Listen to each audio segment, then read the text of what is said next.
right, this next one is a super cool one.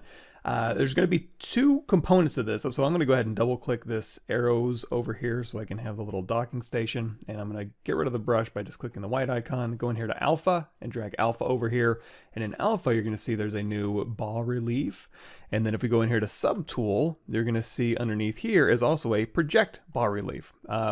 Similar, but different. We're going to go ahead and start with the alpha side, and then we'll talk about the subtool side. So with the alpha side, what this is basically going to do is capture whatever's on your document, essentially, any models or subtools you have. And then you can see here we have multiple subtools available here, and it's going to capture that. Now, in order to capture it, or at least know where our bounds are, it might be useful to go in here to document and then click the zoom and then zoom your document out a little bit. Mine's hard to see because it's the exact same color gray. So I'm going to say document, click back and then drag off. I'm going to choose a slightly lighter gray so we can see when I zoom in and out, that's where my document is. So this is how big my document is, and this is how big my model is in my document. So another thing you can do is if you want to keep snapping back to the original position, we can just quickly go in here to document, zap link properties. I'm going to save this as front, so we can just go ahead and click that. And in fact, you know what? I'll just go ahead and pull this menu down here. So we have our model on our document. We have alpha menu open, and underneath bas relief, we have a bunch of options in here. So the very first one I'm going to talk about is this make bas relief. So if I click this one, it's going to take a second, and then it's going to capture this model information as an alpha. And you're going to see it's going to be alpha bas relief 01. So what I can do with this now is we'll go ahead and take our standard brush and we'll clone it off.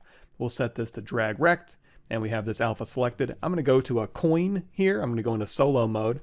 You can see it's basically just a coin that has one side unmasked.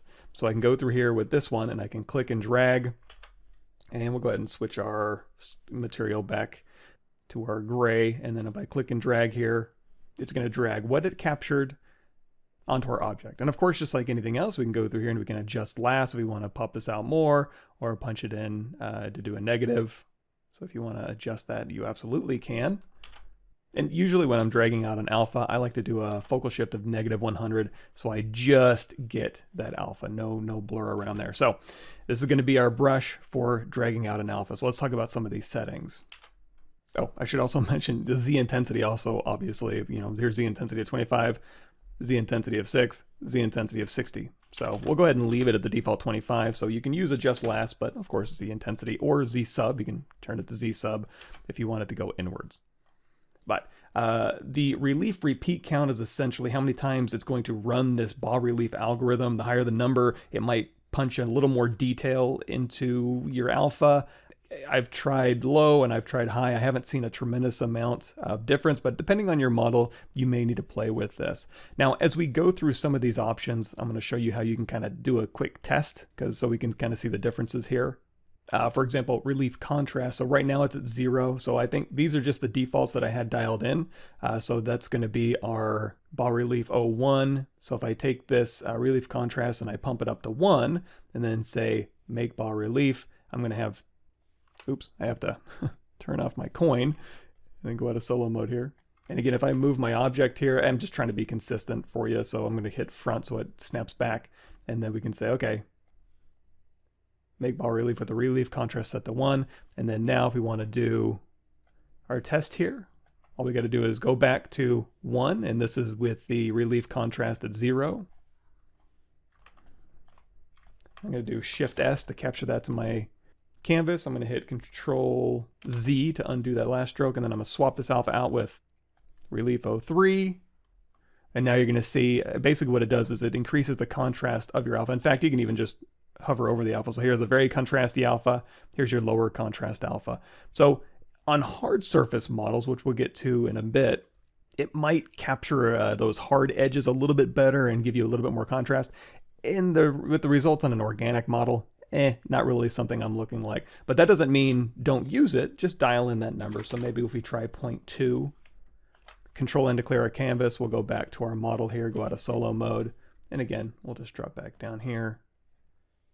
Say make bas relief. So here's it is with a little bit of contrast. So if we go back to our coin here and we drag this out, you know, maybe if you want to tighten up a little bit of those edges, it's not a bad thing. So I'll let you dial that in depending on the type of object you have.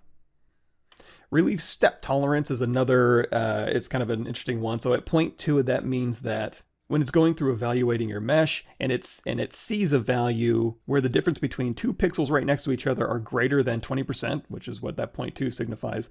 If it's greater than a 20% difference, it's going to generate an in-between to kind of smooth those transitional gradients out. Of course, it's kind of hard to explain and then visualize what that means. So of course, if you want to run a test, the default is set at 0.2. If we set this down to 0.05 and go back to our model, I'm just going to assign a hotkey to Alt-5 so I can just snap this back even faster.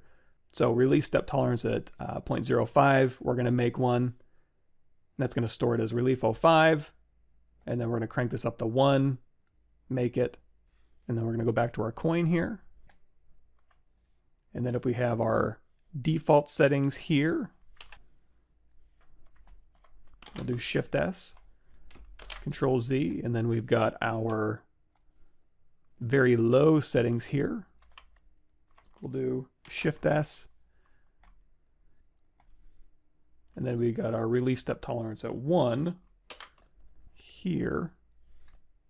You can see the differences between those. Basically what I'm really seeing is just a general blobbiness or looseness around the border, but there may be some differences if you have a lot of height differences. Like for example, around the finger, it really kind of, when you have a very low step tolerance, it kind of blobs out. When you have a very high step tolerance, it's got a little bit of a less of an effect. Now, speaking of that border, let's go ahead and set our release step tolerance back down to 0.2. We have this relief blur radius. So in that instance, if I have our model here, and again, I put that down to 0, and I make our relief, and then I crank this all the way up to 10, and make our relief go back to our coin here. So here's 7, which is none. If I turn to the side here, you're going to see that border. It's basically, here's the edge of my alpha, and it just goes whoosh, straight back. So if I do Shift-S here, and then we go to the opposite of that, which is 10, and we drag this out, and we look at the difference, we get a very, very smooth border transition. So depending on what you're looking for, use either one of these. If you want to go in and manually smooth, or you want a little bit of a sharper transition, feel free to bump that down. If you want a very soft, smooth transition, feel free to bump that out. Apply bas relief, we'll get to in just a second. I'm going to hit Control-N on my canvas and then undo this. But first, I'm going to go back here, and we'll go ahead and do our skin shader. So again, if I line this up here, and I turn on B texture, and then say make bas relief, and you know what, we'll turn this blur relief radius down to 4. Default settings, make bas relief. That's going to capture the alpha and the color. So if I go back to my coin here, go into solo mode and just drag this out. First, we need to make sure we'll turn colorize on, and we'll turn on RGB for our brush. So now we can drag out and it'll grab the color.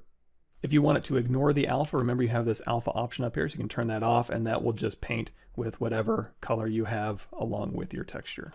And of course, when you do that, you can also remember you can adjust last. Of course, in this case, adjust last is also going to adjust the RGB intensity. And again, if you captured your texture and you don't want it, you can just go in here and say texture off, and then you're back to just dragging out the alpha. Now, it doesn't have to be a drag rect. You can change this to, you can drag dot, and you can use your brush size to kind of indicate where you want your model to go. In fact, you can even go through here and you can say, you can hit W on your keyboard, hit Y, or click this button up here to turn this into the transpose line. And then if you hold down Control, you can load up your relief alpha. And then when you drag out, oops, we need to load up our alpha in the transpose. Now if we Control drag this out, you can see we can go through and position and rotate this. However, if we just drag out here, this is just going to allow us to drag the alpha. So again, transpose will allow you to drag out and rotate in. Control tap to invert, and then again, go through here and inflate or deflate through. Since we're doing this on a layer that we're recording, after we're done inflating, we can go up here and we can say, okay, turn off recording.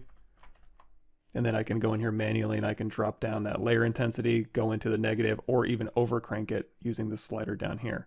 So you can dial in this, you can say bake all. And also because we stored a morph target, We can hit B on our keyboard, M to narrow it down to the morph brushes, and then G to select our morph brush. We can go through here, and we'll turn off RGB. We'll keep Z-Ed on, and I can morph out any areas back to the original if I want to.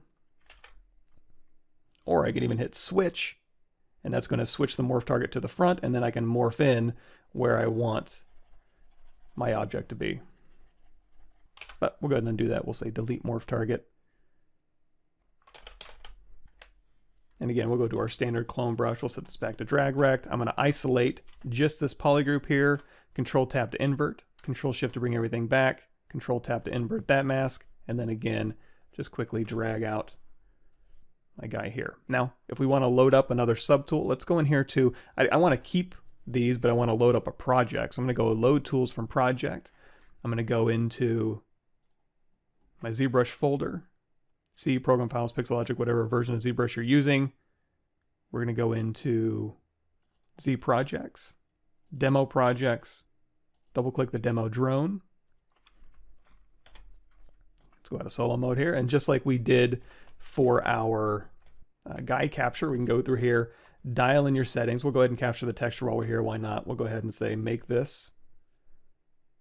Make bas relief. We'll go back to our coin, and we have a back here, so we'll go ahead and another thing you can do, you hit W. I'm going to go hit Y to go out of transpose mode. You can control tap this to just select that polygroup here, and then hit Q to go back into draw mode. And then again with our clone brush here, we can go through. We have colorize turned on, RGB turned on, and we can drag this out. We'll go ahead and turn our alpha back on too. So now we have color, our bas relief. If you want to, you can turn off colorize. We can see this is what we're capturing. We can go through here and we can adjust last.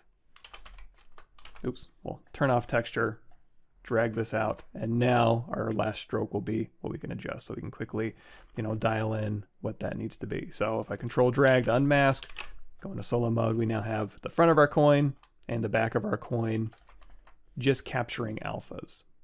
Now there is one more option I didn't talk about, which is this apply bas relief. So let's go back to our character. We'll go out of solo mode, and we have our character sitting here, and we can even snap it back to the original view. So if you remember, there's two ways you can grab Z depth information from your document. You can go up here to Alpha, Transfer, Grab Doc, and that's going to grab the Z information from your document. You can also go in here, if we go out of edit mode, which is going to drop our object on our canvas, and we'll switch this down here in the 2.5D brushes. There's the mRGB Z grabber. You can just click and drag, and that will also capture not only your depth information, but also your mRGB, your materials, and textures. But this is what we're looking at. So if you do either one of those methods, you're going to have an alpha. So with this alpha selected, you can go in here and say, I'm sorry, not make, you're going to have that alpha selected. Again, either one of these Z depth grabs, you can select it and then go down here to say apply bas relief. And it's going to take that Z depth information and turn it into a bas relief alpha. So now I can hit Control N on my canvas. We'll go back to our object here. We'll drag it out. We'll snap back to my camera. We'll go in here to Subtool, grab our coin. And then if I grab this created bas relief, you're going to see it's going to behave very much like one that we grabbed from an object itself. Now we talked about the alpha. Let's go down here to Project Bas Relief, which you can find under Tool, Subtool, and then the Project Bas Relief submenu. So if we undo this, again, we have a coin sitting in our scene. We got a weird guy who I just realized looks kind of like Conan O'Brien. Not saying he's a weird looking guy, just I made a weird looking guy. We can go in here to Skin Shader 4. So we have a coin object that's selected with an area that's unmasked, and we have subtools sitting in front of it. So if we go over here to Project Bas Relief and we click that project button, and then I go into solo mode, you're going to see it's going to take your subtool information and project it back on whatever subtool you have sitting in your scene. So instead of going through here and making an alpha and then using drag rect or masking and putting it on your object, you can literally just have your object sitting in your scene and it'll project back. So again, if I move the coin around, oops, let's go ahead and move the coin around or scale the coin up. Say we want to get more of his body. You know what? Let's go full body here. I'm going to say I want to capture his whole entire body onto this coin. You can see I didn't spend a tremendous amount of time on the feet there. And you know what? Let's do this. Let's hit W, go into Move Multiple. I'm going to Control Shift drag over him and I'm going to change his position. I'm going to do a little, he's pointing over in that direction. So I'm going to go out of move multiple. We'll go back to startup material. And again, with this one selected, of course, let's hit W and control tap that poly group here. So I just project to the unmasked area, and then again, go back down here, project my subtools back onto that object. All of these settings, exact same settings that you have here, they all still apply. We'll go into solo mode. You see it captures that right on there. So the only thing I would change on this one maybe, so we'll undo that, is that relief blur radius. Maybe we'll turn that down to 1. And you know what, maybe I'll take this coin here and maybe I just want to do like a waist up, maybe ankles up. We'll just grab that hand there. Again, W, control tap that, and we'll say project bas relief. Go into solo mode. There we go, perfection. Now, of course, on top of this, you also have everything else that's available to you in ZBrush if you wanted to go through here. And again, you could make a layer and dial in how much of a projection you want. Use morph brush to clean anything up that you would like, or soften any transitions. You can go into your deformations and you can say, I want to up the contrast. So instead of upping the contrast, and again, we'll just make it so we're just adjusting the contrast in this area. You can go through here and you can just adjust the contrast on your relief, or you can even go through and smooth out your relief a little bit if you'd like. You can even go in here with your brushes, B, C. You have contrast delta, which is going to continuously contrast build up, and then contrast target. So we'll go in here to contrast target, and if you just want to add a little bit of contrast in certain areas, we'll turn that Z intensity down just a bit, so we can build up a little contrast here, little contrast here, little contrast here, and so you can, a lot of flexibility even after you've applied your relief to go in and, you know, adjust it however you would like.